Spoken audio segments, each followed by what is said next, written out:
bayan kamera saya. Ayo dim to.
Everyone,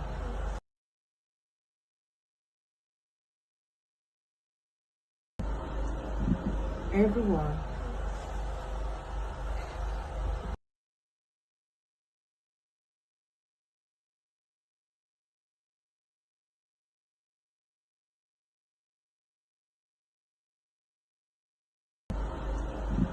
everyone.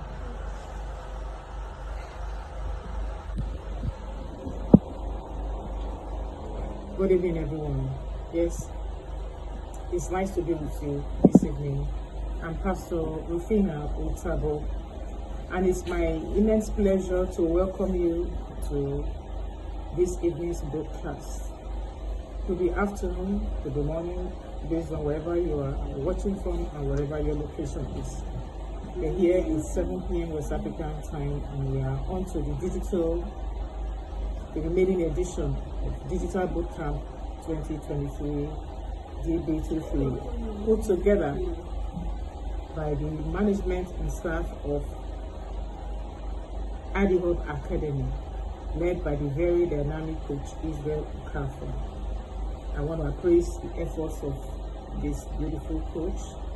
He has contributed his more than regular quota to expanding the frontiers of digital learning and passing on digital skills. I want to congratulate Coach Okafor and his team of facilitators, of organizers, and also of moderators for putting together such a wonderful event. It's my pleasure to be the first speaker this evening, but I'm not alone. Together with me are many other erudite speakers, and we believe that if we put our heads together, we'll be able to serve you a very rich and sumptuous digital dish this evening. I will be talking to you on the topic digital skills and AI. It's a very broad topic.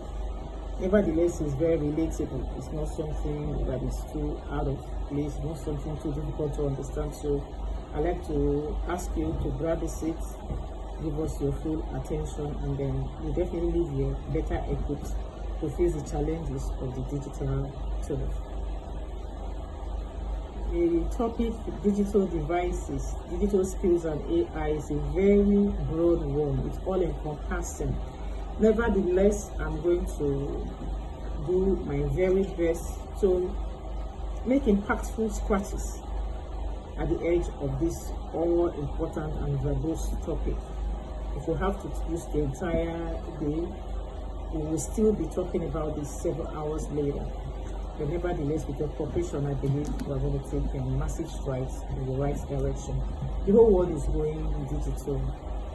If you are still on the analog plane, I'd like to invite you to come over. Digital is the way to go today. Kitchen, digital, cooking, digital, dancing, digital, playing, digital. Are you a housewife? You also have to go digital. If you want to make digital money, you have to use.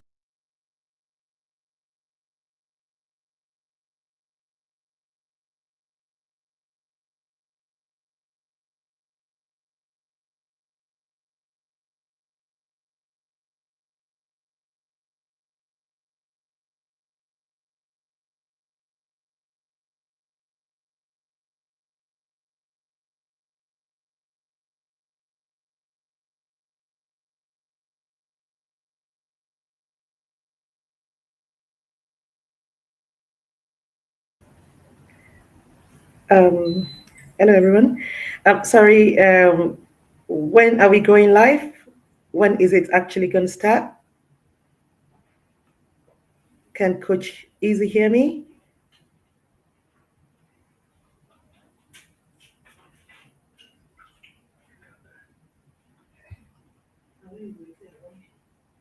Can anyone hear me? I'm just doing a quick sound check now. Can you hear me?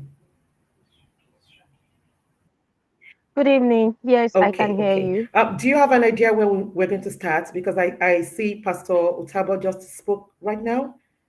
Is she just test? I think it has already started. Coach Easy said it was going to start by 7. Yeah, but I can't see it broadcasting live. I can't. The same here. I can't see it, but I tested him. I sent a text on a secure channel here. He just replied yes.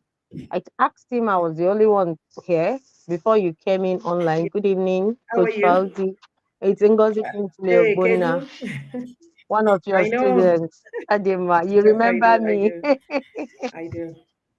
Okay, okay. So, so that's it. Okay, I'm just wondering if there are people live here with us because I see we've gone live now. If you're live here with us, Okay. can you give us thumbs up? If you're live here with us, can you give us thumbs up, please?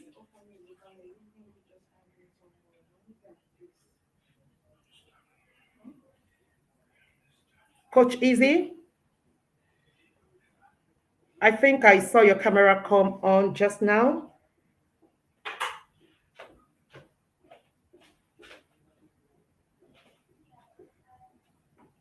All right, Coach Easy. So when are we going live? May I just know because I think Pastor Otabo just she's in the house and she's meant to be the first speaker.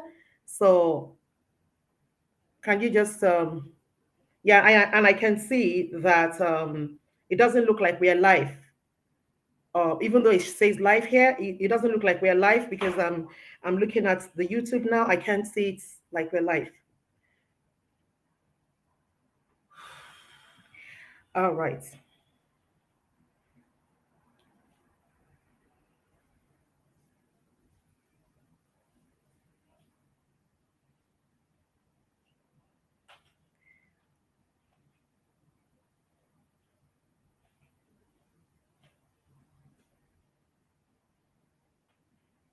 Okay.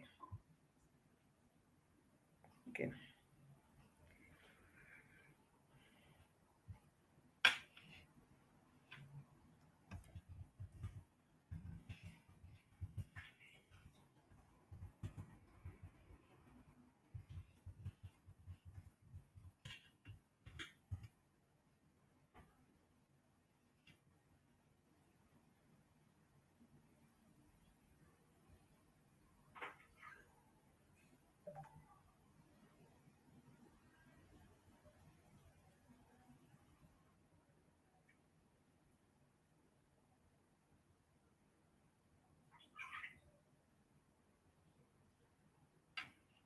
Can't hear you. Can't hear you.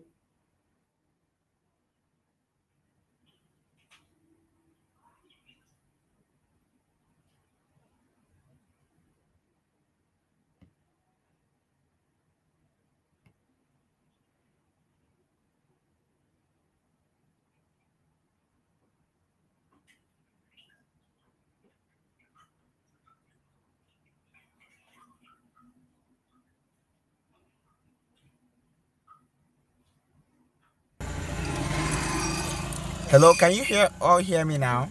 Yes, yes, yes, Yes, Coach yes, yes, Easy. Coach Yes. Easy. Yes. Hello, can you hear me now? Yes. Yes, yes, yes, Coach Easy. All right. I don't know. I just sorted it out now. I've been speaking, but it seems nobody. I think there was a little glitch. There was a little glitch. All right.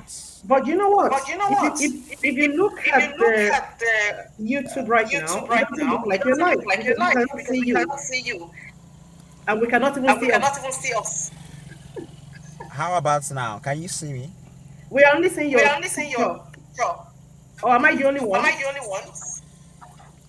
How about now? Can you see me? We only see We you only here see on you the here on the studio. studio. We No, cannot see you you. can go. See you. You just see me. This is a back end. So Okay. okay. This is a back end. So you see me from the YouTube. But when I'm looking at the But when I'm YouTube looking at the now, I YouTube cannot now, see I you. cannot see you. I'm only seeing your I'm only seeing picture. your picture. Okay. Do you understand? Do you understand? Okay, I'm live now. I'm live now. Let me I see. refresh. Let me refresh. Yeah, refresh then.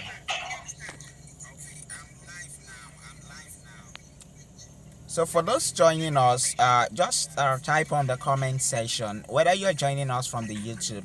We had a little glitch, which we are trying to sort out. All right. So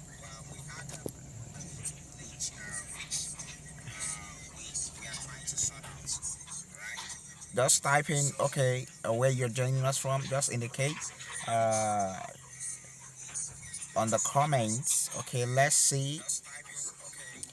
And tag someone, tag a friend, tag someone.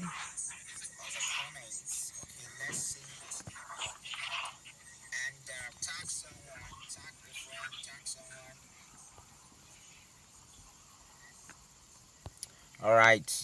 So we are about to kick off. I will welcome one of the speakers again. That will be taking space.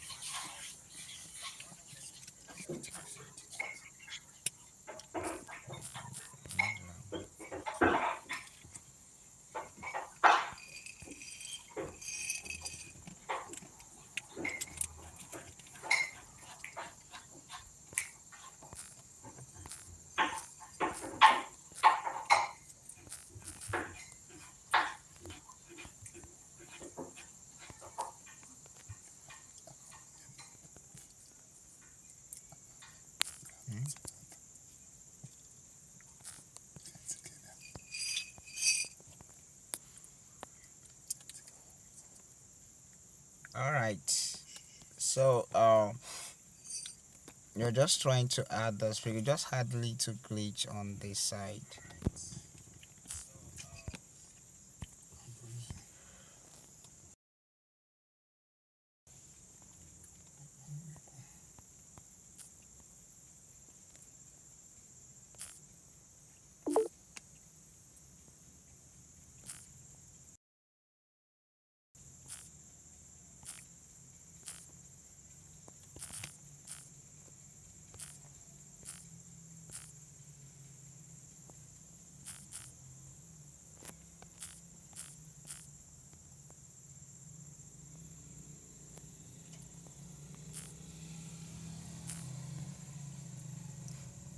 How about this?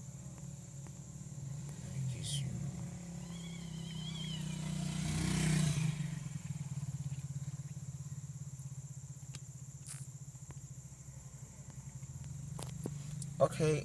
Let me quickly. I think since we have just one guest at the moment, welcome.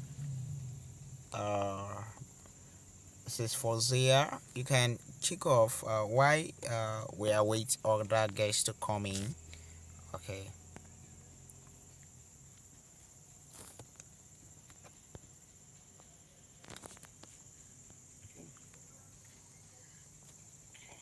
Hello, can you hear me Yes, I very can well? hear you. I am trying to Yes, I can hear you. I am trying to see if I can share my screen.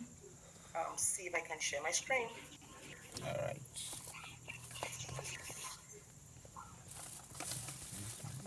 That's wonderful. Where's that? Okay. That's wonderful.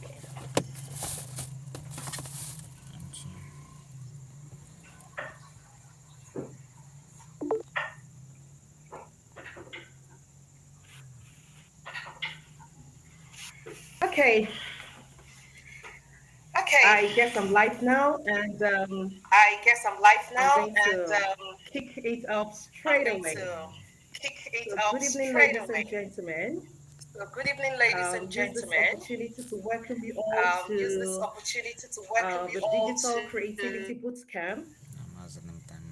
Creativity Bootcamp. My name is MC. Um, My name my is name is MC MC. Fauzia, My name is MC Fauzia, and I'm going to be taking us on the and topic I'm going to be taking us on the topic graphics creativity, graphics creativity, unleashing the power of unleashing the storytelling. power of storytelling. Thanks very much for attending today. I want you all to know that we all have a story in us. We all have a story to tell or share. How we tell this story is very important. And that is why today I am going to share with us all about graphics creativity. Because of the world that we are in today, we are in the world of the digital age. Graphics have become an essential tool for communicating ideas, telling stories, and captivating audience. Whether you're a graphics designer, an artist, or a business professional, the ability to create compelling graphics is a valuable skill that can actually help you to stand out from the crowd and achieve your goals. So basically, as an educator myself, I employ the skills of graphics to relate to my students in order to give to them the best. Okay, to bring to bring out the best in my students, I try as much as possible to use graphics to tell my stories, to bring out whatever it is that I have to share with my students to enhance their learning. So, but what exactly is a graphics creativity, and how is it that you can unleash graphics creativity to achieve your success? So, in this presentation, we are going to focus on what graphics creativity is. I'll be sharing some benefits of graphics creativity and tips and techniques for unleashing graphics creativity. And of course, we will not just leave it to go just like that. We have some bonuses for you, and I will be giving you some free resources and some websites for graphics. So let's kick on and go. So, what is graphics creativity? Graphics creativity is the ability to use a visual elements such as images, colors, typography, and composition to communicate the ideas that you have burning inside of you and to tell your stories in such a powerful way that engages and inspires other people. Graphics creativity actually involves thinking creatively, experimenting with different styles and techniques, and using visual language to convey complex ideas in simple, effective ways. I hope everybody is with me, and a quick sound check to know if everybody is with me. Is everybody with me? Let me know. Is everyone with me?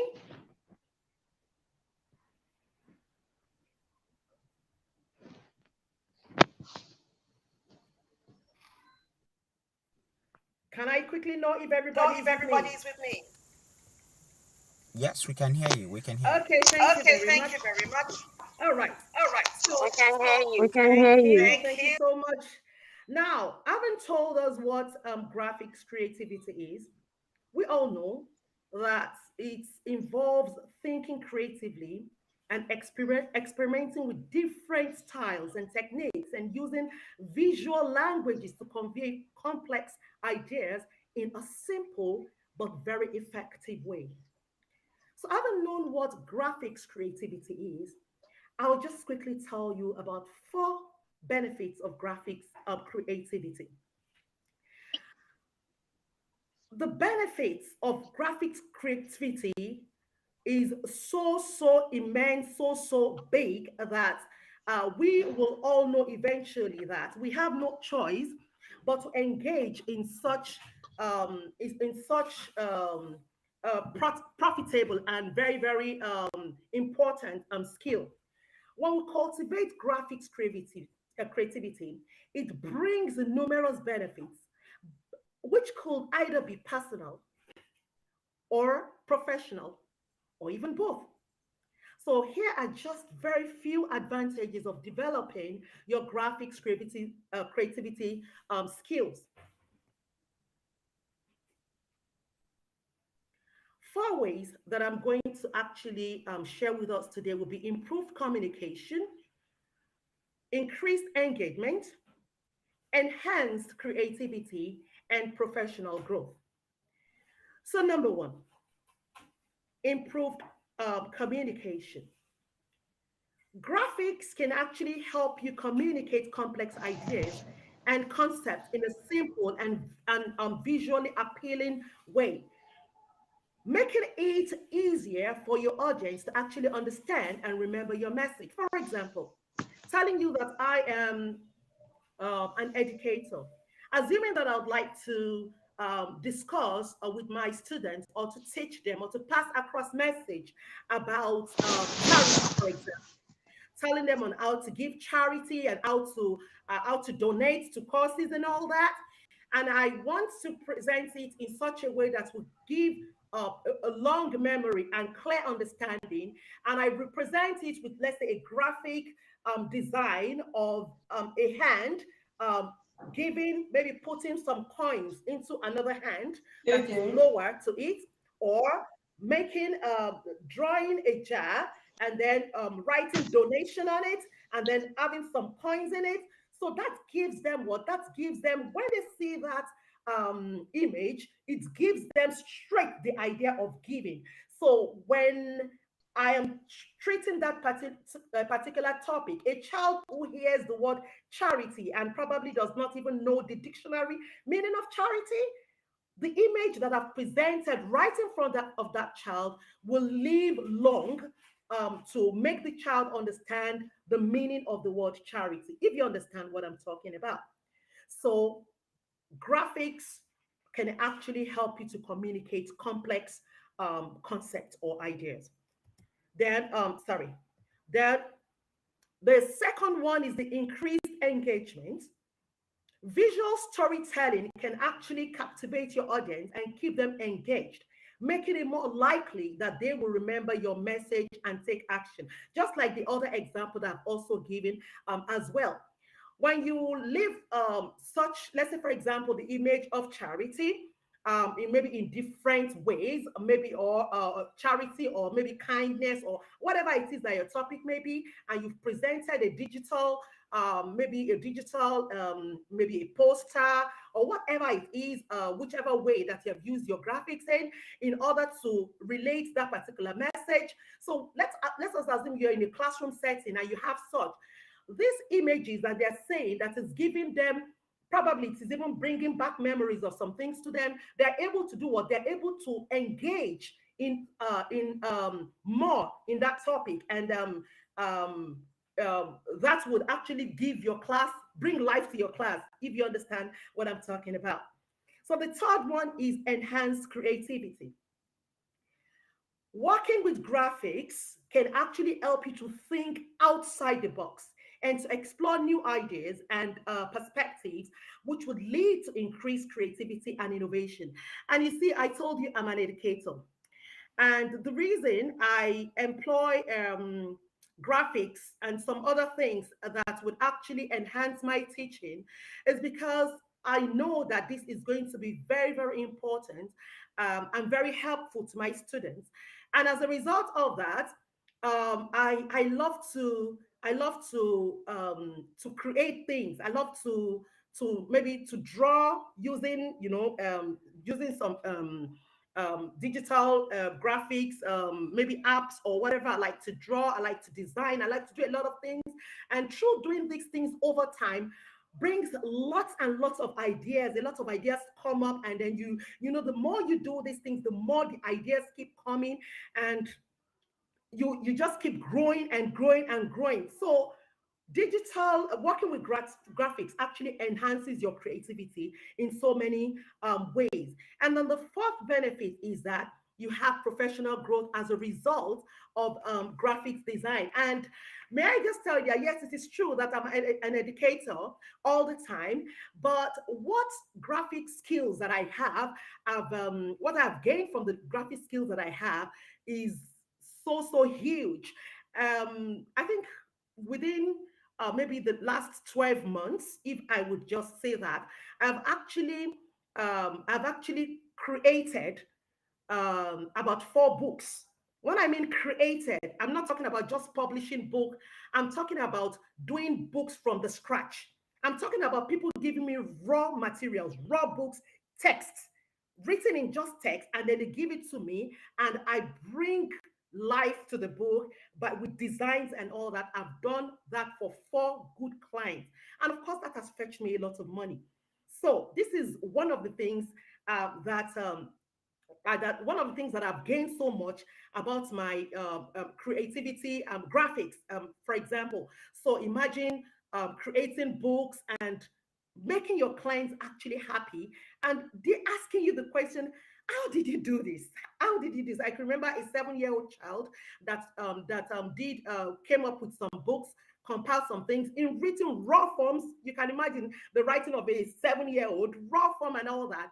And I had to bring everything. And when she got the book, she could not believe this. Is this my book? You know, bringing out the idea for the little girl and publishing it in a book for its huge. Personally, I'm so proud of that work. So proud of that work. So this is what it does to you, and it helps you also to do what you want to learn more, especially when you have the passion for it. So you go for what? You go for more training. You go for more. You try to go for some other professional trainings and all that in order to gain more ideas. Currently, I, due to the fact that I want to continue to illustrate, I had to go and enroll in the Adobe illustration course, which I'm currently doing. Hopefully, I'm going to get certified by the end of the month. So this is one of the things that graphics designs or graphics creativity does to you. So, yeah, I've said all this that I'm going to say. How is it that you can unleash your graphics creativity? I'm sure this is the next question that you're going to ask, and I'm asking it for you already. How can you unleash your graphics creativity? So I am going to share some tips with us, and I hope that we are going to try as much as possible to hold on to these tips and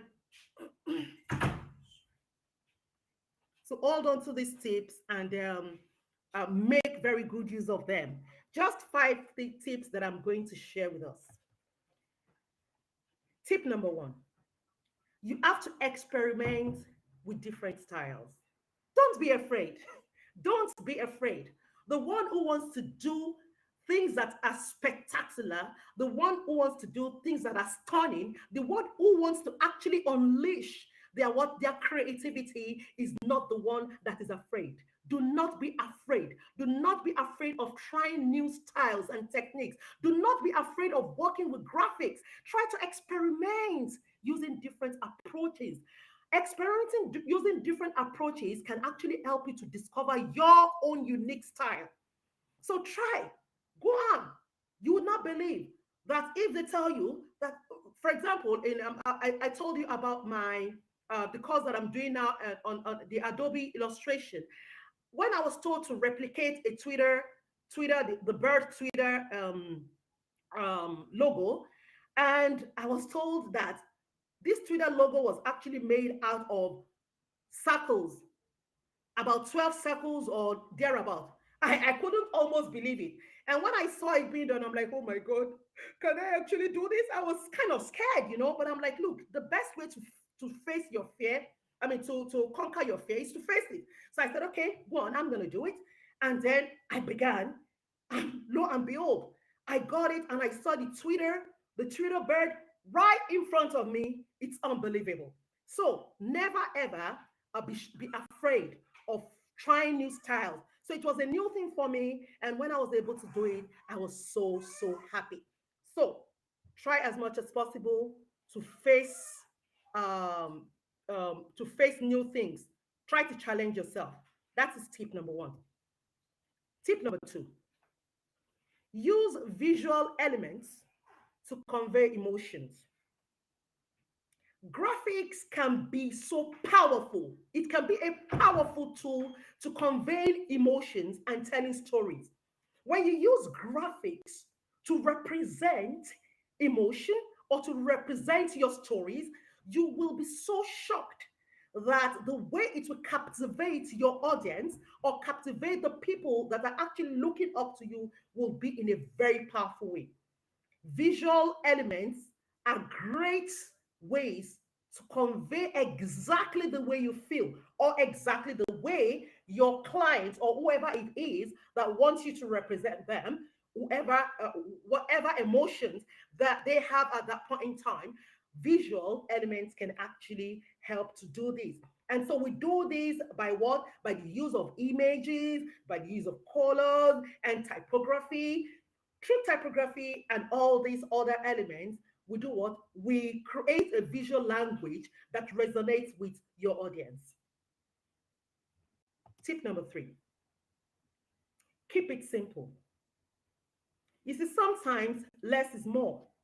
It is not until you try as much as possible to make whatever it is that your maybe your poster or your or whatever it is that you want to present in the graphic form. It is not when you make it so busy and all that, oh yeah, he or she's very good, look at everything. No. Sometimes, to keep it simple, looking less, looking clear, giving clarity to your work is actually more. For instance, if talking about books, yeah, if I have to read a book and I have to carry a dictionary or I have to go to Google to check for meanings, then I don't consider that book a very good book. A book that would contain a big vocabularies that even your audience, or I mean your readers, will have to keep going to check the dictionary and all that. I don't consider that a very good book. I like books with simple, correct grammar and all that, straight to the point, that you will enjoy. So the same thing with graphics. The same thing with graphics. Represent whatever it is that you want to do in a very simple manner, but very powerful. That when your audience, when they look at it, they clearly understand, and they do not need somebody else to interpret what you have actually presented. So trying to keep it as simple as possible is very good. So you don't overpopulate your graphics, not too much text, not too many images. So try to keep the message very simple and focused. So you're not everywhere. So focus on the message that you actually want to pass across, and that will be very, very easier for your audience to understand. Tip number 4, collaborate with others. My dear respected viewers, collaboration is the key, because no man is an island. Yes, you have to collaborate with other people, because when you work with other people, it can help you to see things in different perspective. What you have been given is different from what somebody else has been given. The way somebody views something is different from the way you view it. But when you try as much as possible to collaborate with other people, you'll be able to do what? You get inspiration from their work, just as they will get inspiration from your own work. We, all of us, in essence, we are copycats. Take it or leave it. But what will now make our own work original is to tweak it in such a way that, yes, it will be different from what another person has. But for you to think that you are going to be one person, I'm just going to be on my own, at the end of the day, you see that you're actually losing out. And then there's some aspect that you may not be so good at, and other people are good at. So what happens is like trade by barter. You give me this, I take that from you. So we have to collaborate in order to have a better representation of ourselves, if I may put it that way. So collaborate with other artists, collaborate with other designers or some business professionals to do what? To stimulate your creativity. When you look at them, you look at their work, you look at what they've done, you look this, that, put two and together, and you may even get 100, if you understand what I'm talking about. Now, tip number 5, stay inspired. Stay inspired. When you have the passion for something, you have to keep the passion burning. You have to keep the passion burning through different means. Like I said, get yourself into some courses. You keep growing. The day you stop learning, that is the day you stop growing. So stay inspired, look at other work, go to places. You can go to, take a walk. You can try to meditate. You can try to reflect upon nature. Nature is a very beautiful beautiful way to stay on top of your creativity. Look around you, look at nature. Go to museum, go to the beaches, go to different places. Some people even get inspired maybe in the bathroom, in different places. And always have a pen, always have a notepad with you. Okay, always have a notepad with you, that you always write whatever it is that you have, that comes to you as inspiration. Always have a notepad with you that you're going to put down everything that is flowing in you. So you need your creativity juices flowing. You need to keep that fire burning in you by staying inspired. So look at other designers, some artists, some creatives for inspiration, and always be open to new ideas and approaches. Don't close yourself up. You have to learn. You have to unlearn, relearn, learn, unlearn, relearn. So that is the way it is. Okay. So these are the basic tips that I have for you today. And like I said, I'm not going to let you go just like that. We have some bonuses for you. But before I share the bonuses with you, I want you to know that IDH Hub are into lots of trainings to help you in your digital creativity world. So you need to contact them, in which they're going to share how you can contact them with you for lots of courses that is going to bring out the best in you. I am a product of ID Hub, very proud of that organization. So I'd like you to tap from it and try as much as possible to take the courses from ID Hub. Very, very important, and very, very um, um, just stay inspired by actually connecting with ID Hub today. So the free bonuses I'm going to give to you, because we all like free, we like free. Everybody likes freedom and free stuff. So I'm going to share some free resources or website with us. You can um,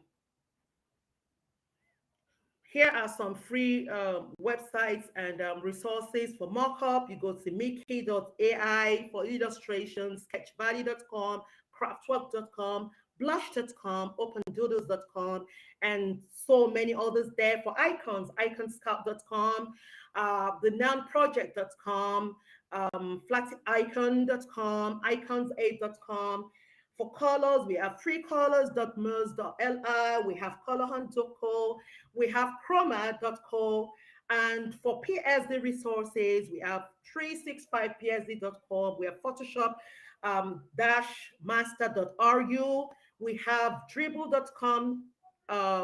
So you can get so many resources. Take a screenshot from my slide, or the admin will actually share these free websites and resources with us in the chat box, so you can use all that.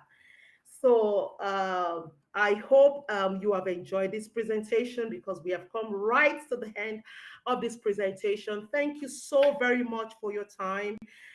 If you have any questions, you can actually leave them in the chat box, and we'll be able to answer them for you later. Thank you very much for your time. Once again, my name is MC Fauzia Adwala Emiabata. Thank you very much for having me.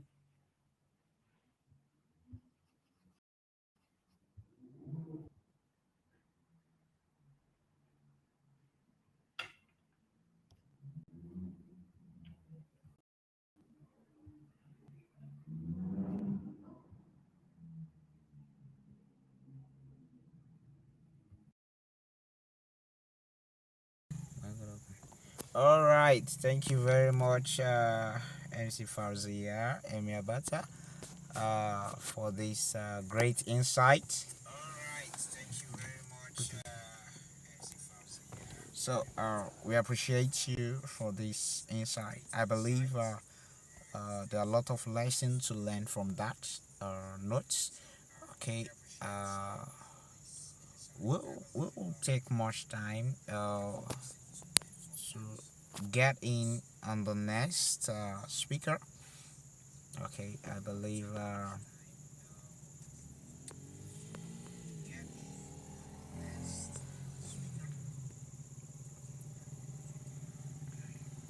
trying to put this session.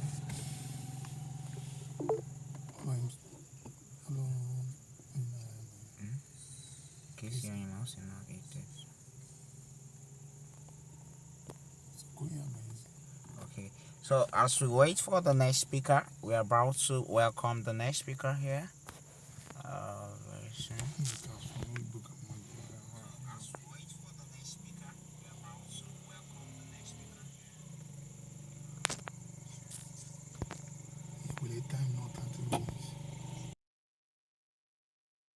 It's 25 minutes.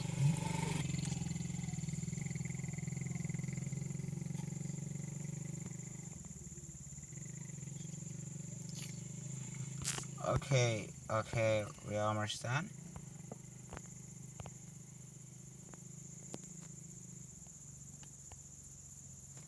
Okay, in a quick notes, I'll welcome the next speaker now. Yep.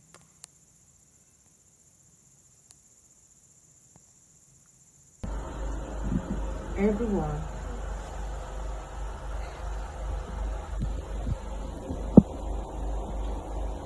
good evening, everyone. Yes, it's nice to be with you this evening. Everyone,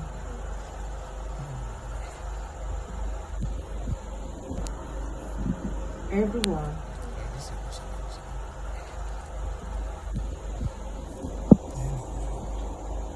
good evening, everyone. Yes, it's nice to be with you. Everyone,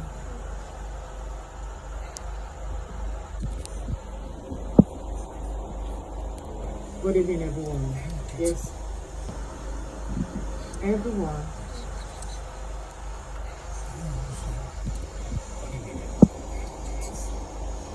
good evening, everyone,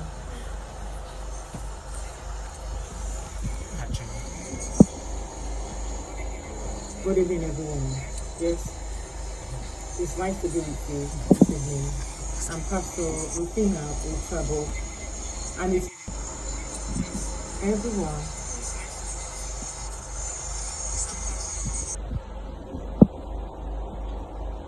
good evening, everyone. Yes, it's nice to be with you this evening. I'm Pastor Rufina Uchabo, and it's my immense pleasure to welcome you to this evening's broadcast. Could be afternoon, could be morning, based on wherever you are watching from and wherever your location is. We're here is 7 p.m. West African time, and we are on to the remaining edition of Digital Bootcamp 2020.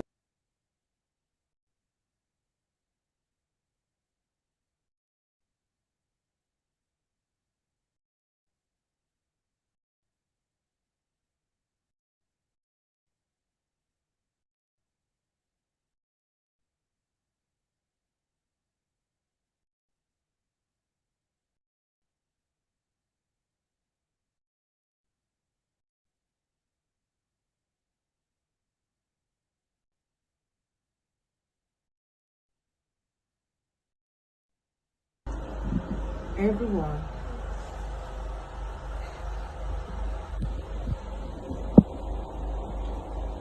good evening, everyone. Yes, it's nice to be with you this evening.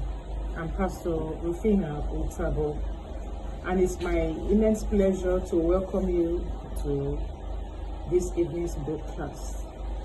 Could be afternoon, could be morning, based on wherever you are watching from and wherever your location is. We're here is 7 p.m. West African time, and we are on to the remaining edition of Digital Bootcamp 2023 DCB'23, put together by the management and staff of Adihop Academy, led by the very dynamic coach Israel Okafor. I want to praise the efforts of this beautiful coach. He has contributed his more than regular quota to expanding the frontiers of digital learning and passing on digital skills. I want to congratulate Coach Okafor and his team of facilitators, of organizers, and also of moderators for putting together such a wonderful event. It's my pleasure to be the first speaker this evening, but I'm not alone. Together with me are many other erudite speakers, and we believe that if we put our heads together, we'll be able to serve you a very rich and sumptuous digital dish this evening. I will be talking to you on the topic digital skills and AI. It's a very broad topic. Nevertheless, it's very relatable. It's not something that is too out of place, not something too difficult to understand. So I'd like to ask you to grab a seat, give us your full attention, and then you definitely leave here better equipped to face the challenges of the digital turf. The topic digital devices, digital skills and AI is a very broad one. It's all encompassing. Nevertheless, I'm going to do my very best to make impactful scratches at the edge of this all important and verbose topic.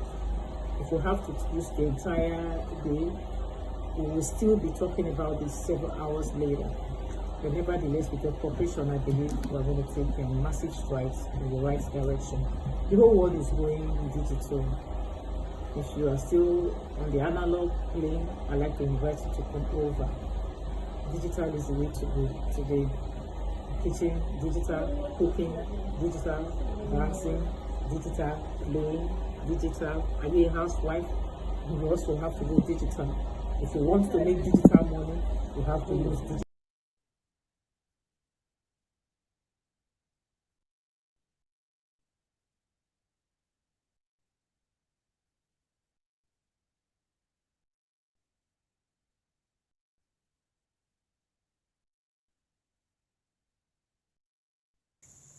Okay, welcome back.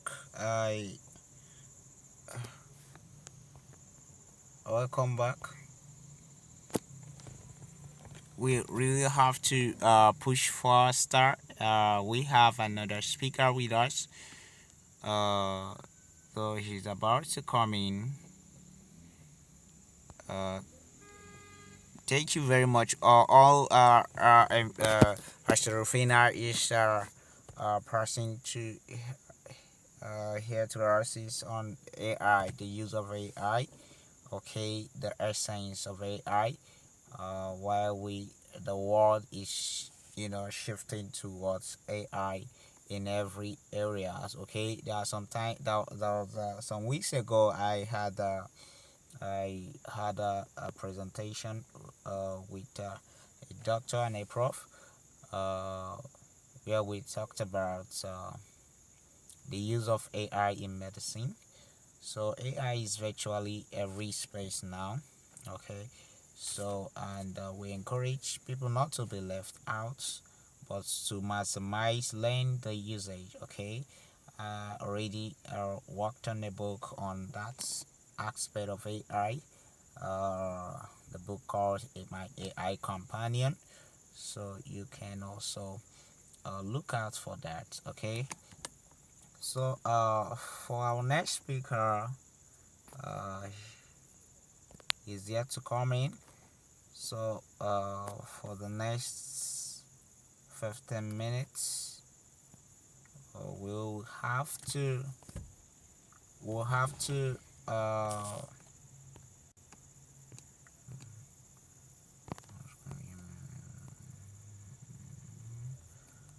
okay.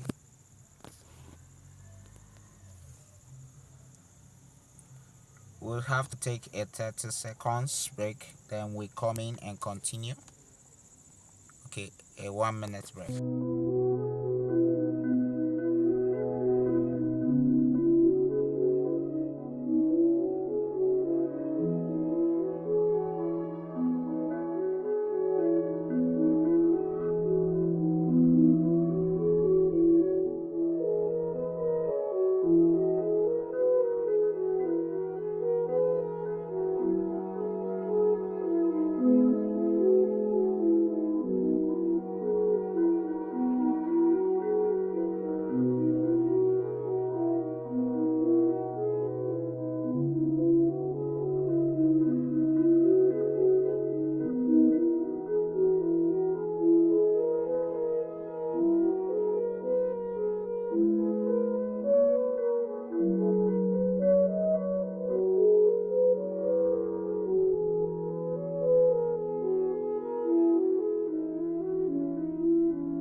Okay, welcome once again. All right.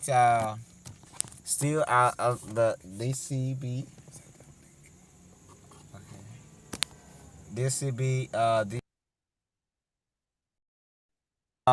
Creativity Bootcamp. We are still having our guests. Okay, we have one more guest. One will be coming in about 8:30. So we are trying to take our time. But before he comes in, I'll welcome uh someone to speak with us. All right. Uh,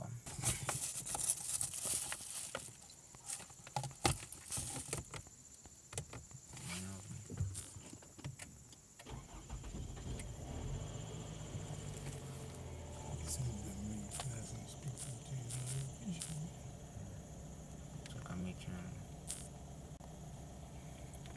alright. Listen. So just a minute. They'll be speaking with us in the next this chat with him in the next 15 minutes before our next guest comes in. So you can drop comments so that we'll see your questions. Okay, if there's any, we'll see your questions. All right.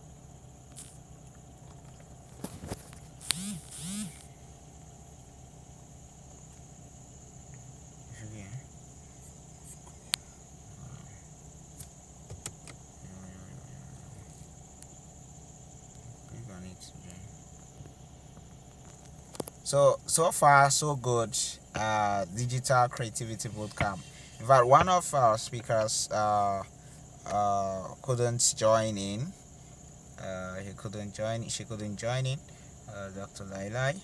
So we'll be rescheduling her session on a later date. Okay.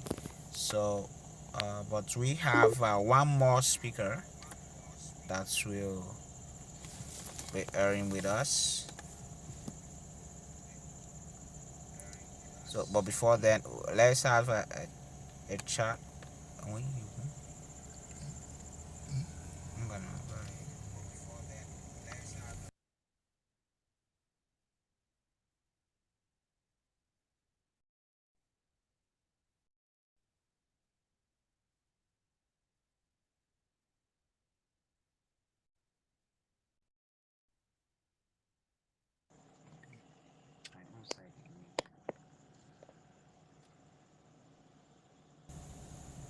Okay, Michael Joyson, you are welcome to this chat. What do you have to say? Hello, everyone. Hello, Coach Easy. Thank you so Okay, much Michael for Joyson, having you are me welcome to this chat. to the live What do you have to chat. say? Hello, everyone. Hello, Coach Easy. First of all, I would like to commend the efforts of Coach Easy for the work so far. Has been tremendous, has been encouraging. And, keep the good work going. I've been putting much effort to set up the digital hall, and creativity is going on very well. So one thing about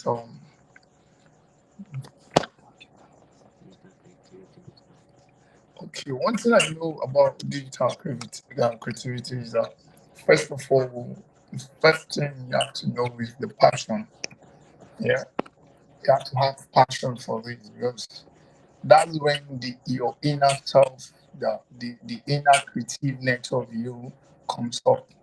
You have to be passionate about this, yeah, because it's not just about you deciding, okay, I want to enter into digital lifestyle and then IT, whatever about it.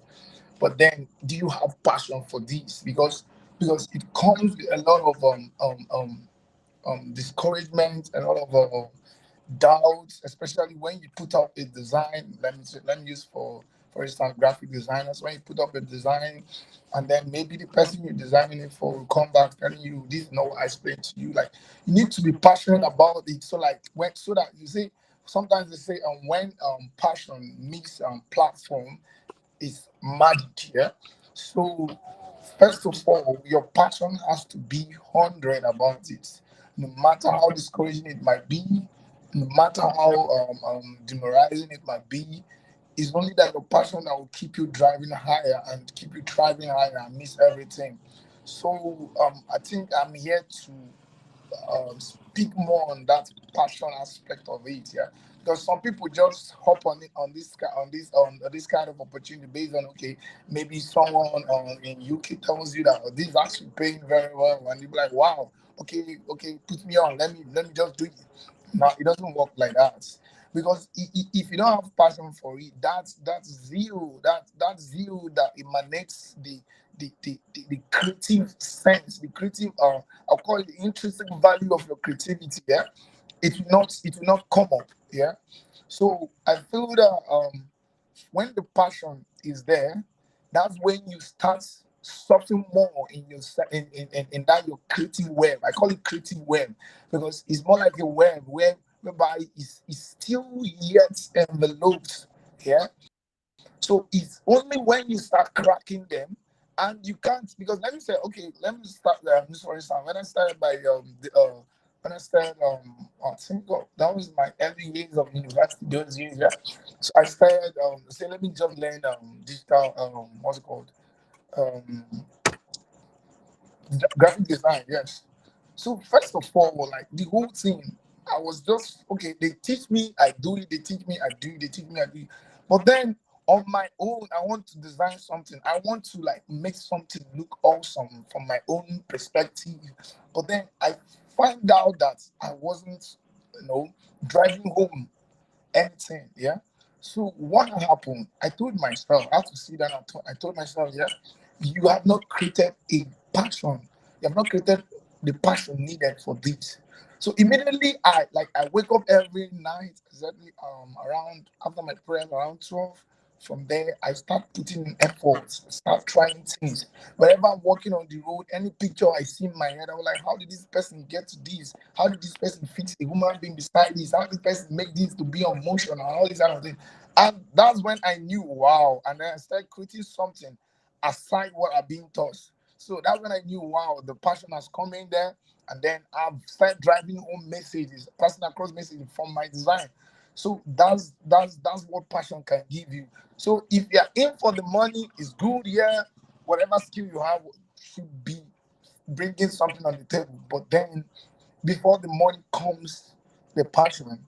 And it's the passion that will bring out the best in you in this field. And when you are giving top-notch services, when whatever you deliver is giving 100, that's when people are ready to pay because sometimes references will be like, man, I rather pay this guy this amount than going to someone that will mess it up. Do you know? So people will rather come to you because they know that you are giving the exact thing needed. You are passing across information that is needed.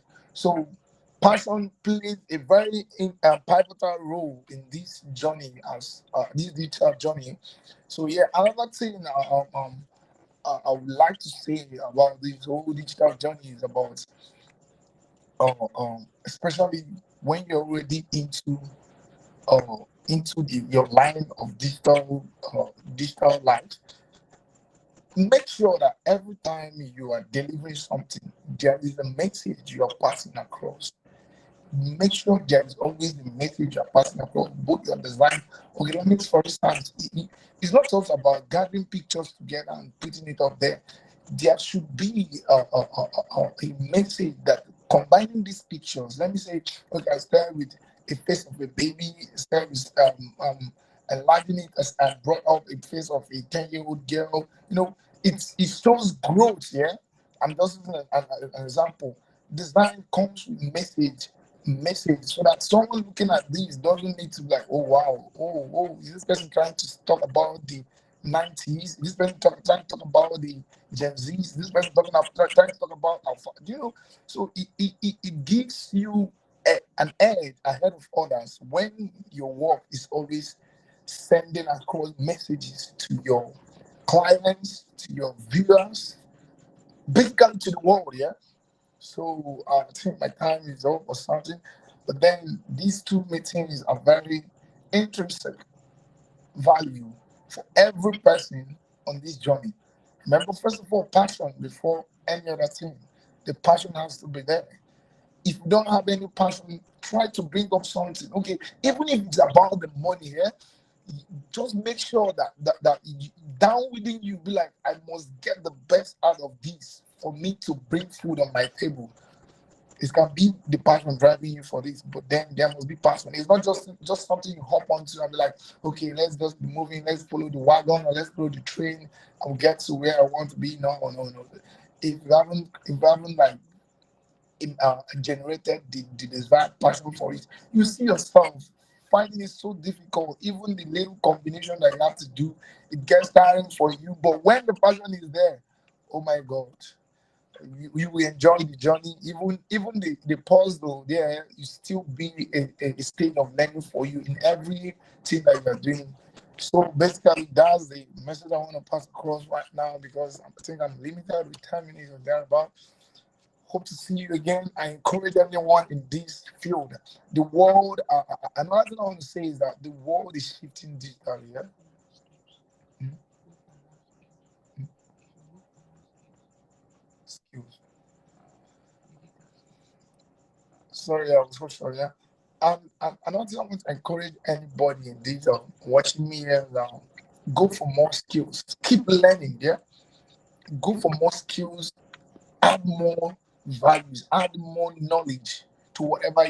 The knowledge is not limited. Yeah, because we many people are coming and a lot of opportunities are coming up as well. So the more the opportunities are coming up, the more you are adding to the knowledge of what you already have. You can't just be like, okay, let me for instance start with people that's started, let me say the earlier programmers. Now they want to learn because there are a lot of things coming out, the blockchain way of programming and every other thing, transparency and every other thing is coming up. And when you are so reluctant in learning, you see that the wave will just pass you by. You just be like a normal human being that never had any idea of what digital world is all about, yeah, or what the digital circle or forum is all about. So basically, I feel like add more skills to what you've learned. Don't stop. Don't stop.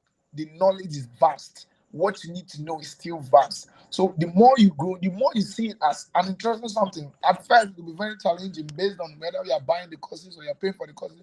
But let me tell you, when the companies that will come for you, when the opportunity will hit your doorsteps, you'll be like, wow, wow, this is actually paying off. Because I have a friend that was it he traveled to Canada, and within the space of he just went for a remote job, yeah. But coming to Canada, the skills that he and the classes that he engaged in, he found an opportunity open for him immediately there. So he hop on it, and then he's enjoying his life. Just 4 or 5 months into Canada, he's getting good pay. So you see that those skills, no matter what is skill, so far is within the circle of these two all here, is never a waste. Is never a waste. And then don't stop wherever you are. Keep learning, taking more classes, add more skills to what you have, because the world keep advancing. And then as the world keep advancing, let your skills, let your knowledge as well keep advancing. And with that, you never be taken by surprise by any wave or by any new thing coming. In fact, before you see, one thing we don't understand that when a new aspect of this digital life comes in or digital field comes in, it is from an already existing one, yeah. So it takes from an already existing one. So when you are not up to that level, let me say we are going from level 100 to level 10, yeah, or level 110. So if you are not up to level 110, if you're not up to level 110, you see that it will be hard for you to from level 50 to get to level 110. So that's basically what I want to pass across. So thank you everybody. Thank you, Coach Easy. Thank you, Digital Hub. You guys are doing great. I love it. I'm following you, and I'm also learning from your great works. I'm inspired, and every other coach and speakers here. Thank you so much. See you some other time. I'm still Michael Johnson. Thank you. All right.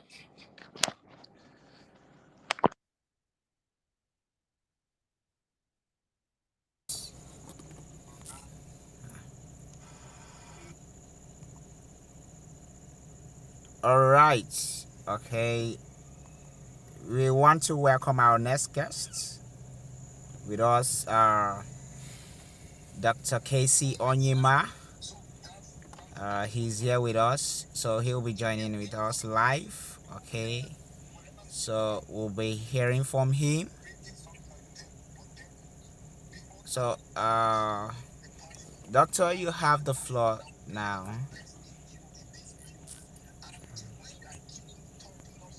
Okay. Um, Thank you. Thank you for this opportunity. I want to make sure you can hear me. Please, can you hear me? Can someone confirm he can hear me?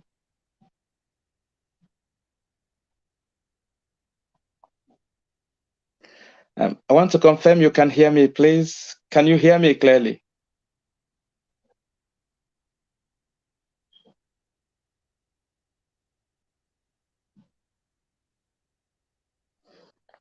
Easy, can you hear me?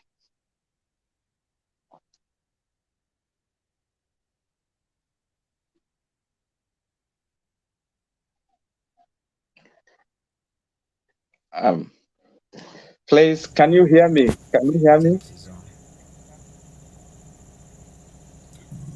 You're welcome, sir.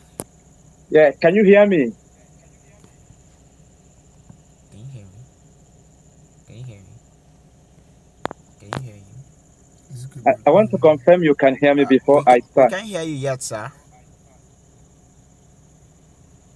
But I can hear you. Maybe you click on the audio side. Audio. Um, I think there is an audio button by the side.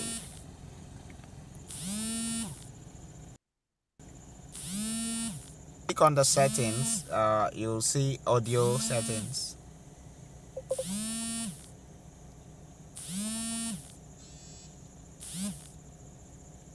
It's not connected. I hear you. Click on the settings. You'll see audio settings.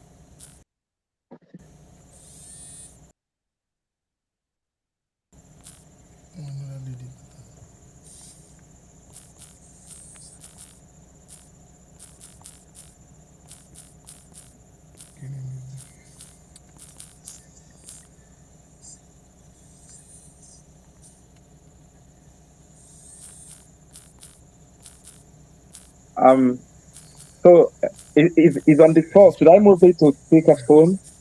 I can't hear him still. Can you hear me now? I'm trying to guide him. All right. Yeah, Just a little guy. What? but I can hear you. Oh, that's my voice. I can hear you too.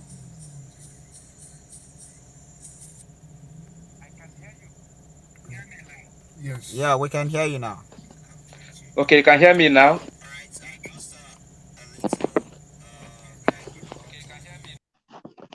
Can you hear me now?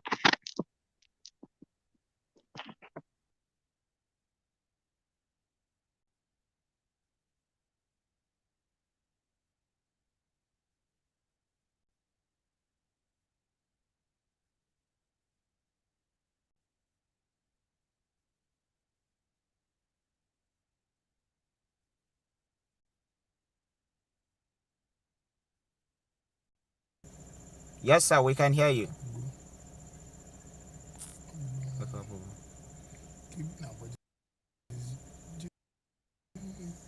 Yes, sir. We can hear you. The thing is slowly connecting. Hold on.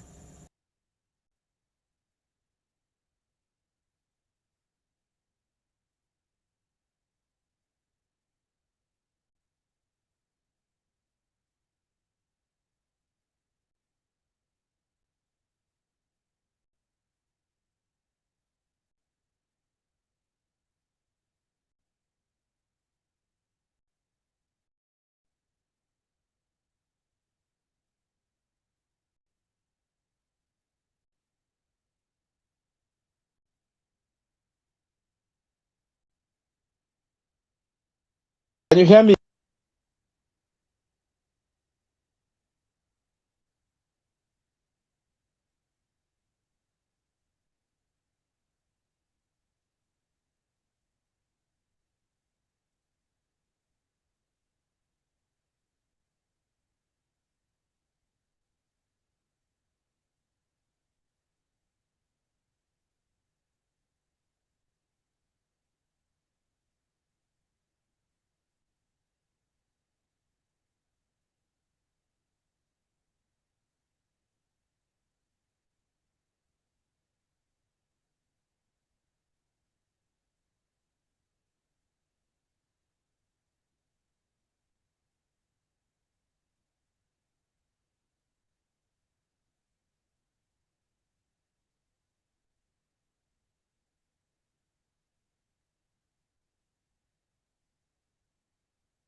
You're welcome back, sir. So good to have you, Dr. Casey Oyema.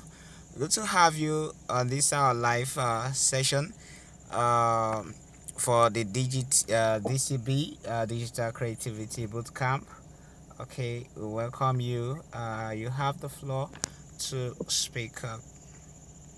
Yes, I just want to confirm that you can hear me, please. Can you hear me now?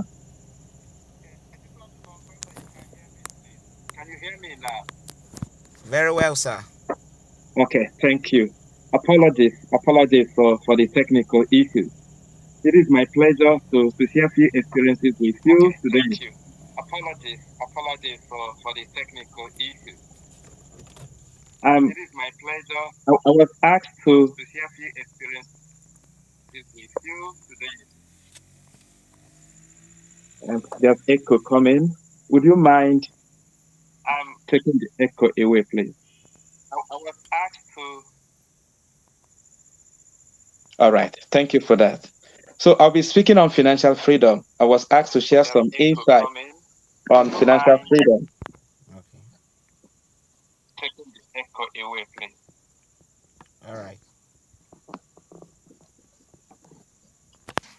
Okay, so I was asked to share some insight on financial freedom. All right, thank you for that.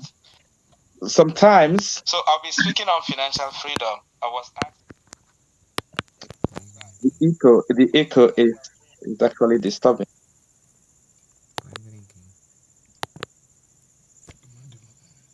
The echo is disturbing. Is there any way we can take the echo away? To share some insight on financial freedom. Sometimes. Maybe if other persons would mute themselves.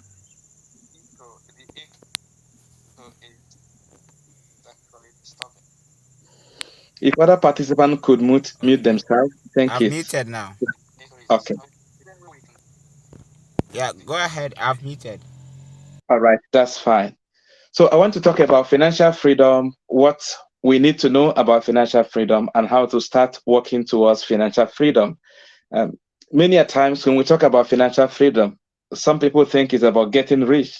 Getting rich is part of the game, but financial freedom is not really about getting rich. Financial freedom is about living your life without thinking about bills. And it is a dream of every person. Every human being on earth needs to start thinking about financial freedom, especially if you come from a background that doesn't have enough wealth. Even if you have enough wealth, you also need to do that for your family, for your generation. Make sure that they are financially sufficient. Why is it important to discuss financial freedom? Because some of us are doing the jobs they don't want. So sometimes when you remember that it is Monday, you feel like another Monday. You feel like you are being dragged from your bed to workplace. And you see that you are doing that job not because you liked it, but because it has to put food on the table. So if you are in such situation, there's need for you to pay attention to financial freedom, such that you can begin to do work that makes you happy. Financial freedom is about quitting the job you hate. It's also about having time to explore your passion. I'm not an advocate to retire young. Initially, I was thinking about retire young, retire at 45. Yeah, but retiring young is not actually the goal, because most people, when they retire, they expire. So the argument is that if you're financially free, you can spend the rest of your life doing what makes you happy, exploring your passion. So when we talk about financial freedom, it's about having the flexibility, having the situation and the freedom to tell your boss that I don't want to work here again, or to feel like I don't want to live in Nigeria again, or to feel like this is not what I want, or to tell yourself for next week I'm not going to work, I can stay at home, having that freedom. Because many of us spend the 60 years of our life working. So you lived your life working, and you did not live life, you existed. And for you to live instead of just existed means that you need to settle the financial part of you. Some people will tell you money is not important, but I need to be honest with you. Money is arguably one of the most important things that if you don't settle it, other aspects of your life would struggle. So by financial freedom, we are looking at how much you need that can take care of your expenses, that can take care of your needs. How much do you need to have such that even if you stop working, you don't need to worry about. You don't need to worry about paying bills because your bills are taken care of. And I think that should be the target of everyone, to be financially free. So someone was asking me, how much do you need to be financially free? It depends on individual. It depends on what you want. One thing about money is that we can never get enough of it. The billionaires in the world are still working. The millionaires in the world are still working because money has additive power. And that is why being content is also important when it comes to the game of money. So in financial freedom, you need to decide how much is enough for me. How much do I think that if I have it, I will be comfortable? And there are so many indices for arriving at that. But the popular one is to be able to ask yourself, how much do I need for my monthly upkeep? How much do I need for my monthly upkeep? So let me give a hypothetical example. Assuming I need 1 million monthly for me to live a comfortable life. If I need 1 million naira monthly to live a comfortable life, what it means is that I need 12 million monthly to live a comfortable life. So to know how much I need to be financially free, I need to multiply 12 million by 22. The assumption is that for 22 years, the money you have and its investment and its interest will be able to take care of you. Even if you're going to live for extra 40 years or 50 years, that money will be enough. So 12 million times 22 will give you the amount of money you need to be financially free. And if you're a kind of person that you don't want to spend so much, or that you live in places that are not too expensive and your monthly upkeep is 500,000. So it means that what you need for 1 year is 6 million. 6 million times 22 will give you the amount you need to be financially free. So it depends on where you live, the kind of life you want to live. There are people that 1 million monthly may not be enough for them. And there are people that with 400,000, they are comfortable. There are people that even with 100,000, they are comfortable.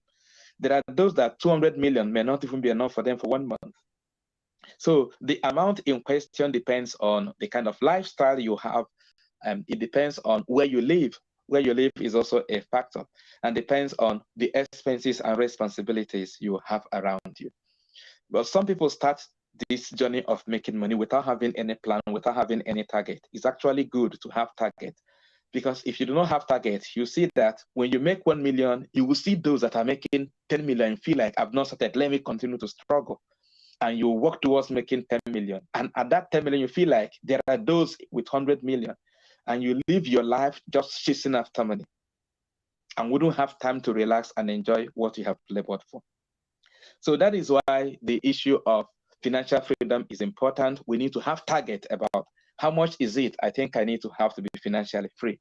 And like I told you, financial freedom is not about being rich. It's about what some Americans would call fuck your income. That is, this is the income I have, and I can tell my boss, I don't care.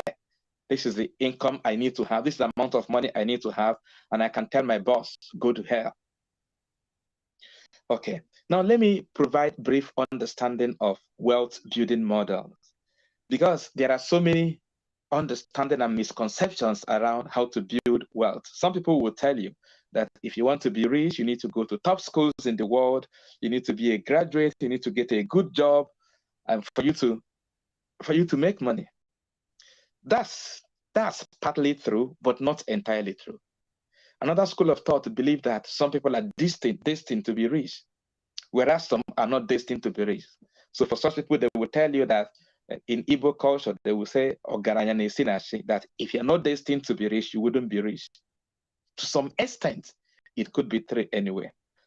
Others will tell you that if you need to be rich, you need to have some special talents. Maybe you are born with a special talent. Maybe you can play music, you're an artist, you can sing, you can act, you can write. There is something magical about you. There's something charismatic about you for you to make money. Others believe that To make money, you need to inherit it or come from the family that have it or marry someone that has it. These are different ideas about making money.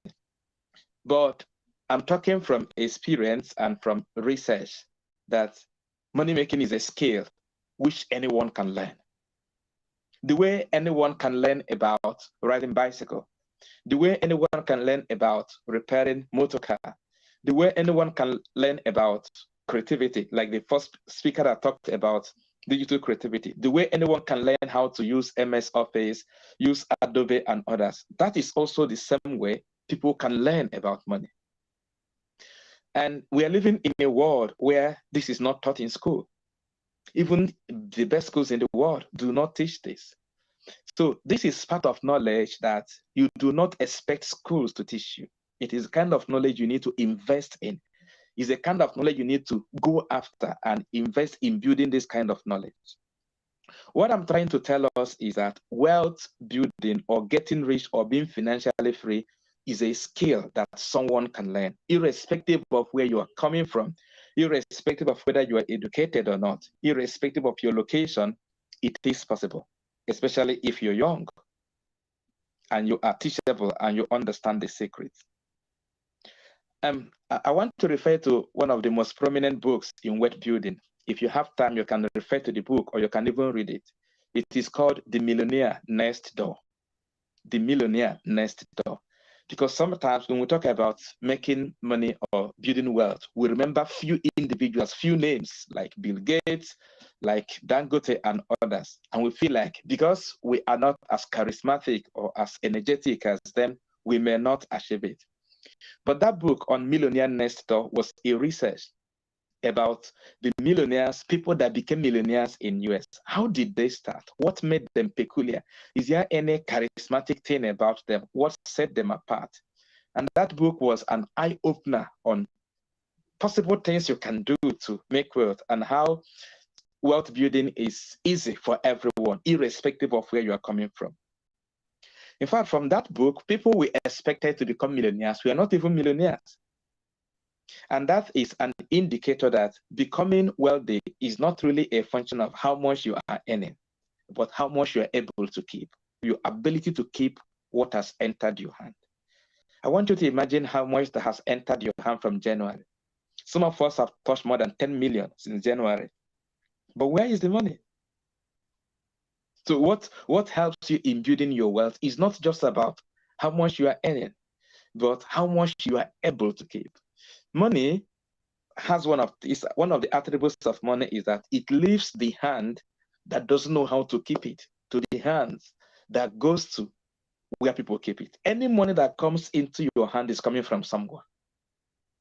Any money that comes into your hand is coming from someone. Any income you receive is coming from someone. And any money in your hand has high propensity to leave your hand to another hand until you intentionally do something that will hold it, that will keep the money from going out. So according to that Millionaire Next Door, people that constitute larger percentage of millionaires studied were number one, engineers, number two, people in finance, and number three, teachers. And it was unusual for teachers to become millionaires. It was unusual for teachers to become millionaires because in terms of income, they do not even earn much. But what was peculiar about teachers was that they do not earn much, but they have the capacity to handle and manage the ones they have. When it comes to budgeting, when it comes to minimizing taking risk, when it comes to managing the little you have, delayed gratification, give it to teachers.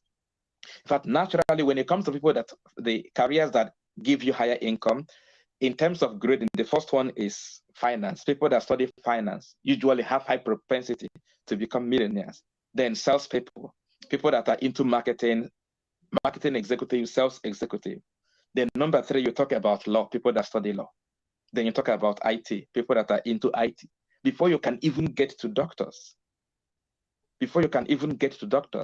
Because sometimes you think that doctors earn much, this and that. No, it's even difficult to see doctors who are millionaires just by practicing their profession.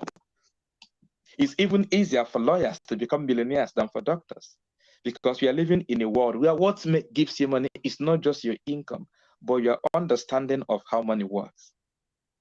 So that book, Millionaire Next Door, help us to understand that it is not just about your income, it is about what you do with the money that comes into your hand. And that's why I'll be discussing few things you need to do to be able to build wealth that in the next 4, 5, 10 years, you'll be able to retire if you want to retire, or you will become financially free such that you can spend the rest of your life doing work that makes you happy, or traveling if you want to travel, or spend your time with people you love, or do other things that makes you happy, or even have what we call the God mood.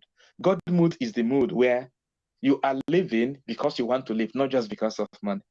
In a world where money is not a problem, what would you do with your life? Some of us spend the rest of our lives just working because we want to earn money. But let's assume that you have all the money you need. What would you be doing with your life? What kind of job will you be doing? When you wake up in the morning, what will you be doing? We call it God mood. So the intention is, if you can become financially free, you can now begin to explore your passion, do things that make you happy. Okay, so how does one achieve financial freedom? How does it happen? I will talk about different ways it can happen. We have the good way of making money versus the bad way of making money. We have the risky way of making money versus less risky way for making money. We have the fast route. There are people on the fast route. We have the moderate route, and we have the slow route. We have even models where you have high probability to make money and places where you have low probability to make money. For example, making money from your talent, there's low probability because not everyone is talented. Marrying a rich person, some people can become rich because they married into a rich family, but the probability is low. It's maybe 1 out of 10 persons or 1 out of 30 persons that will be lucky enough to experience that. What about the good versus the bad? Bad way of making money is not just about going into ritual, which to some extent I do not know if it is true anyway. But for me, bad way of making money is any way of making money that you need to sacrifice what money cannot buy to be able to get there. It's not a good way of making money. People can make money. Yeah, but the question is, how did you make the money? Because how you make the money will also determine if you can keep it or not. There are things money can buy, and there are things money cannot buy. So if you need to sacrifice what money cannot buy to be able to make money, then you did not make money the wrong way. You did not make the money the right way. That is the wrong way to make money. If you can sacrifice your peace, if you can sacrifice your soul, if you can sacrifice your health, if you can sacrifice your time, what makes you happy to be able to make that money, then it's not worth it. What about the good way of making money? I will talk about the good way of making money. We also have a risky way of making money versus less risky way. When people invest in crypto, is an easier way to make money. You can become a millionaire overnight by investing in crypto, but the risk is quite high. There are some investments that are quite risky, but if you're lucky and it works for you, you can become very rich. These are risky way of making money, but there are also less risky way for making money. Then we have fast way of making money. There are very, very fast way of making money. For example, for some people, there are some jobs you can get into and you can easily make money. You can get into a deal and you can easily make money. You can buy a business and in a matter of 5 years, you will become a billionaire. You can even go to a new location and you just get favored and you can easily make money. These are the fast route to making money. There's a moderate route, which I'm going to focus on, and then there's a slow route. The slow route is the normal thing we are taught in school. The normal thing of do your studies. When you finish your BSc, they will tell you, oh, BSc people do not earn much. You need to go for masters. And you drag yourself and finish your masters. When you finish your masters, thinking that your income will improve, you see that you're actually where you are. And they will tell you, oh, you are still at master's level. You need to do PhD for you to make more money. And after PhD, you see that nothing changes. You are just the same place you are. And when you see some people, especially some civil servants who do not have other sources of income. You look at them, sometimes you envy them, they go to work, but you know that they are not growing. Even if they are going to make money, it may take about 20, 35 years before they'll be able to have later. It will take now when they're up to 60 years before they start building their houses, struggling to finish it up and others. That's a slow route. But I'm going to talk about not a fast route, but a moderate route to building, getting yourself financially okay. So what are the things you need to do? Because I know that is the attraction. I will talk about the 7 things you need to do. Probably after this, you might ask question for me to explain. So the first thing you do, I need to be honest with you. If you can do this for about 7 years, if you can do this for some people, 10 years, for some people, 7 years. But if you can do this for 7 to 10 years, believe me, you can be financially free. Believe me, you can be financially free. In fact, according to research, if someone, when you graduate from school at 21 or 22, and you intentionally follow this principle, by 30, you can be financially free. Within 10 years, you can be financially free. And this is one of the things they did not teach us, because if they had taught us this in school, many of us at 30, 32, 33 would be financially free. Such that if you are working or if you are traveling or if you're trying to relocate, you are doing it because you want it, not because money is the driving force. So what are the steps? Step number 1 is increase your ability to earn. Your income is your primary wealth building tool. Some people think that someone has to give you the money or it has to come from somewhere. No, your income is your primary wealth building vehicle, wealth building tool. And what it means is that if your income is not high enough, it is going to be difficult for you to build your financial freedom, to achieve financial freedom. So you need to start with increasing your ability to earn. Whatever you need to do to increase your ability to earn is worth it. Someone asked me, how do I do it? What do you expect me to do? Fine. The first thing you could do is to change career.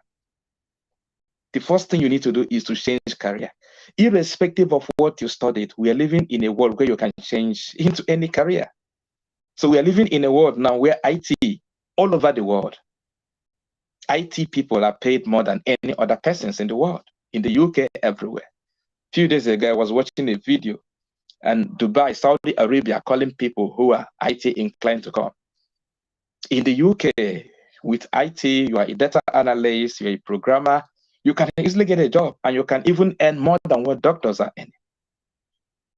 And there are some IT skills that you don't even need to go to university to be able to do that. So there are tough decisions you need to start making, irrespective of what you studied. If your field is not giving you what you want, it is time to change. People fall in love with what they shouldn't fall in love with. They will tell you, it is my passion, I'm passionate about it. Passion doesn't pay bills. Pay your bills first before you start talking about passion. Passion, invest your 5-10 years to settle some things before you start talking about your passion. It is a rich man that has passion. Poor people don't even know what passion is. So you start with talking about career change. You need to be honest with this. When you go into any field, look at people on top of that field. How much are they earning? I started in academics. And why I started making decisions about my life as a lecturer was, I looked at professors. How much are they earning? If I continue to do this and become a professor, is this what I'm going to earn? So if the career you are in currently is not giving you what you want, give yourself 3 years and migrate. Move into another career. That is one of the ways to increase your earning ability. It could mean you can read another thing. It could mean you can change your job. It could also mean you can go for training. It could also mean you can go for coaching or mentoring. But career change is important. Sometimes go online and check for top earning careers in the world. Top earning careers by 2030. Top earning careers by 2025. And you'll be able to see the careers that you need to intentionally move into. Sometimes you can get a second job. So to increase your earning ability, you can get a second job. If you're lucky enough to find a second job, that is fine. And sometimes you can go for change of location. You can move from one location to another. Maybe you're in Enugu, you can move to Lagos, or you're you're in Akure, you can move to Port Harcourt, or you are in Nigeria, you can move abroad. You know, change of location can also change your earning ability. That is step number one. Now, step number two is when your income has increased, whether you like it or not, your expenses will increase. And that is just what some people do not understand.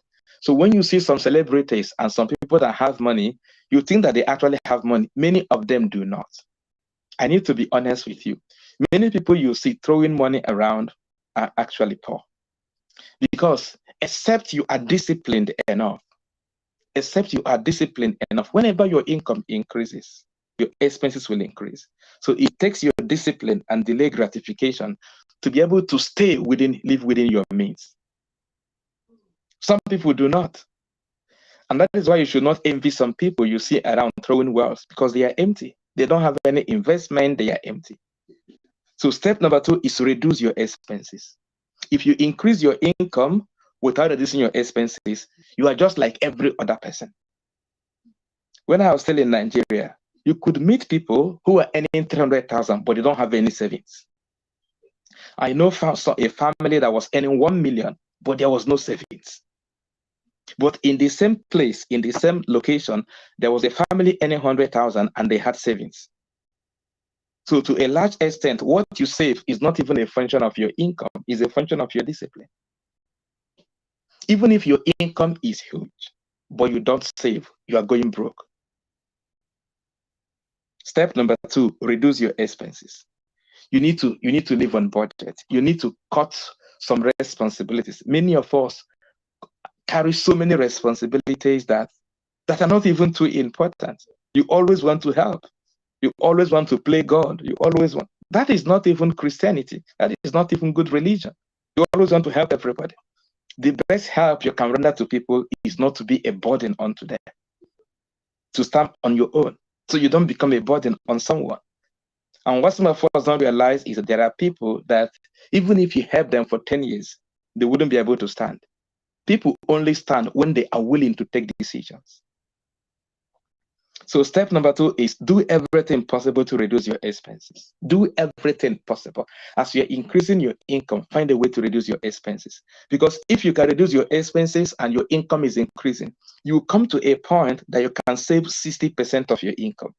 In fact, if you can save 60% of your income within 5 years, within 5-6 years, depending on the quality of income you have, you can be financially free. But if you're saving just 10% of your income, it may take you about 20-25 years for you to be financially free. The higher the percentage of income you save, the faster the journey becomes. If someone is earning 12 million naira and the person is saving 7 million or 8 million every month, every year, in 7, 8, 10 years, the person can have enough income. So step number two is important, reduce your expenses. If you can reduce your expenses, then you can have enough to invest.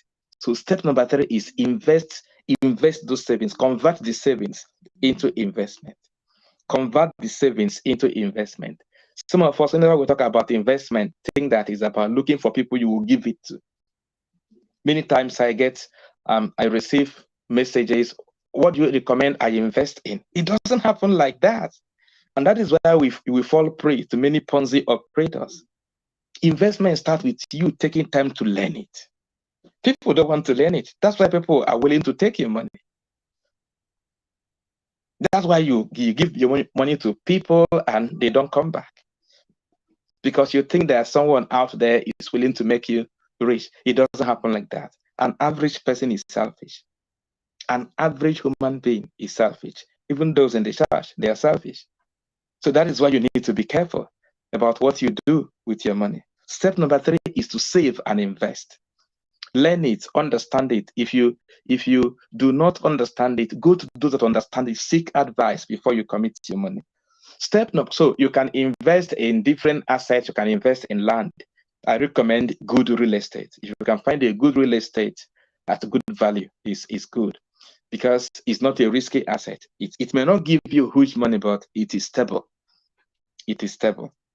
Step number 4 is now to start working towards converting those assets into cash flow. That is where some of us made mistake. Some of our parents, they bought land And a time came, they thought they were rich, but what they had was land, and they were looking for people that would buy them. You wouldn't find anybody. That's the mistake some people make. Land is an asset. What makes you rich is cash flow. What makes you rich, what makes you sustainable is cash flow, not asset. People can have asset, but you're not liquid. So your growth comes when you can convert your assets into something that produces cash. For example, instead of just having land, I will have building where I have tenants, and those tenants are giving me money. Instead of just having land, I can have something, I can build a store in it so that money is coming out of it. Cash is flowing out of it. Liquidity is important. Cash is always the king. You need cash. So you need to convert your assets into cash. And that is why any rich person you see does not just have assets, they have businesses. People go for businesses because businesses provide the cash you need, the cash that flows into you. So step number 4 is to find a way to convert your assets into cash. You have land, you have this, you have that. Take time and find a way of converting them into cash flowing assets. Then if you can do that, number 5 is to make sure you keep your money from being taken away. I have studied and interviewed people that were once rich. I don't like listening to their story.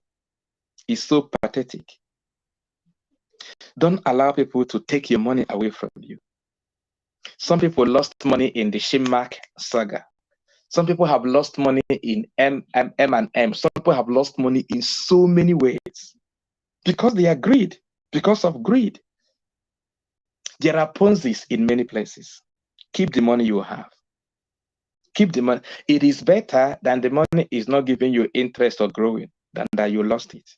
Security of capital. If you have read a book called Richest Man in Babylon, security of your capital is one of the basic principles of making money. That whenever you are giving money out, make sure the money is going to come back. Some of us, when you have saved, that's when your friends will tell you, can you borrow me this? I'm going to pay you. True to God, I'm going to pay you in the next 2 months. The money is not coming back. And that's why you need to be tough and learn to say no to some things. So keep your money, save it. Save it. Don't even keep it with you, because if you keep it with you, your husband might take it, something will happen and the money will go. Money doesn't stay with people. You need to send the money out. So you can send it out by investing it, or you can even put it in a bank or put it in a group. But the money shouldn't stay with you. Keep your money away from being taken.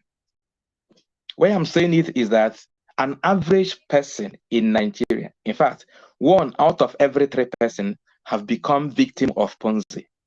And this is of people that opened up. Many people don't open up. And in Nigeria, 1 out of every 2 persons, 50% of Nigerians have given people money and people did not return them.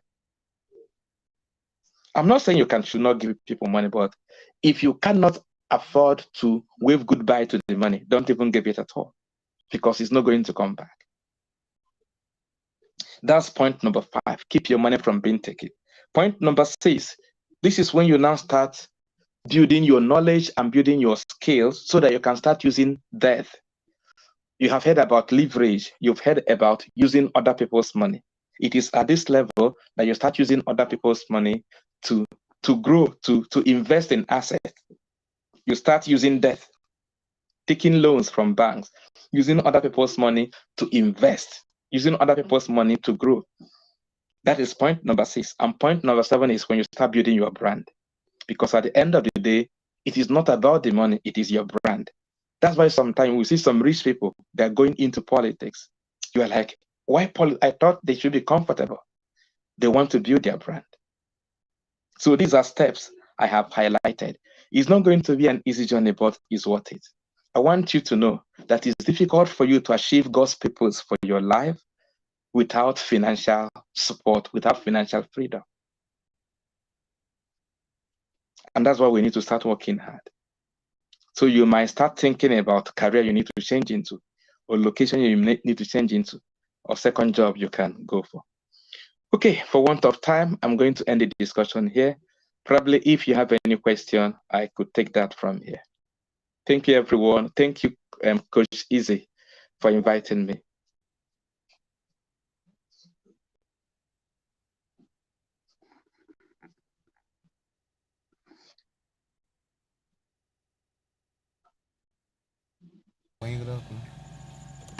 All right, thank you very much, Dr. Casey Onyema.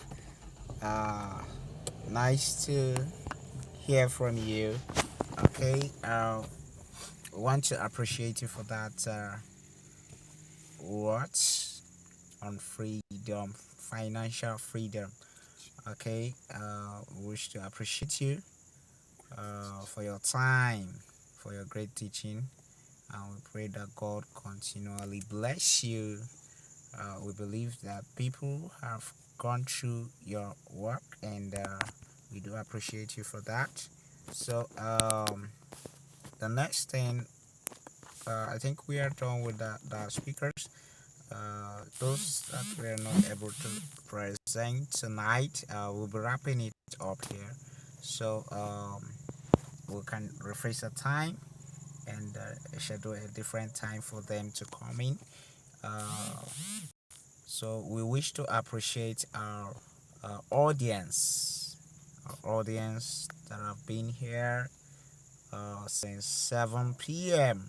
Okay, all right. We have our group, ID Hub group and ID Hub Academy, and you can join us there.